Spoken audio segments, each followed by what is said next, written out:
Doc, kamusta po yung findings ng mga test? Naku. Yun nga gusto ko sabihin sa'yo eh. Medyo sana bigla malala na eh. Hindi makukuha talaga. Cancer na, stage 5. Stage 5? Stage 5, yun ang pasampay 4. Kaya 6 months na lang. Tatanggalin mo. 6 months na lang buhay mo. 6 months na lang ba talaga, Doc? Ano yan? Sigurado po kayo, 6 months na lang, Doc. O sige. Napag-uusapan naman yan eh. O sige. Mga 1 and a half years, tagal ka pa. Ayun! Okay? Thank you. Next time, sige lang.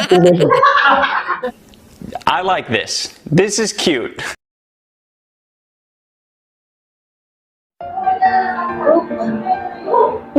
Araw-araw po sumasakit yung ulo ko, nahihilo. Tapos yung paningin ko to, nalala ko.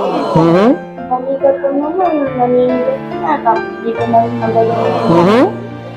Kung pa ako, di naman ako naglalakad, pero ang sakit.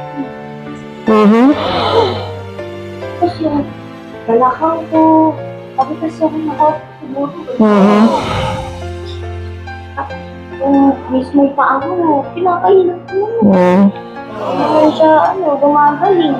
Nagpaano na ako sa ibang doktor, wala ko. Dok? Dok? Dok? Dok? Dok?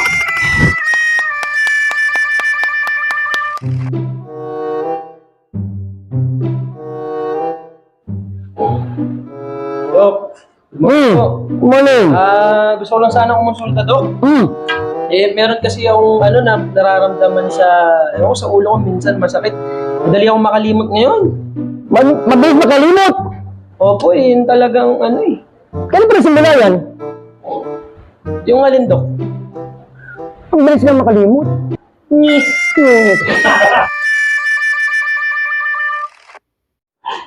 tawagin na. Oy, Jer, bigrin mo tayo nahanap pa! Bakit? Pinagkakalat ko sa labas na dumag ako. Ikaw tulungan! Pag kaya mo lang sinabi, di ba dati na dapat, tuwing may bagong dating dito, sasabihin mo, ako yung duwag. Tatlong taon na yan, Kirby, ano ba? Alam niyo naman sa inyo palang din ako malaman, paano pa doon kila Mayo? Ay, sayusin niyo Susuot na nga ako lagi ng kulay. Dapat alam niyo na. Sayusin niyo Ako yung duwag! Hindi kayo ako! Mas malakas kayo sa akin. Ano?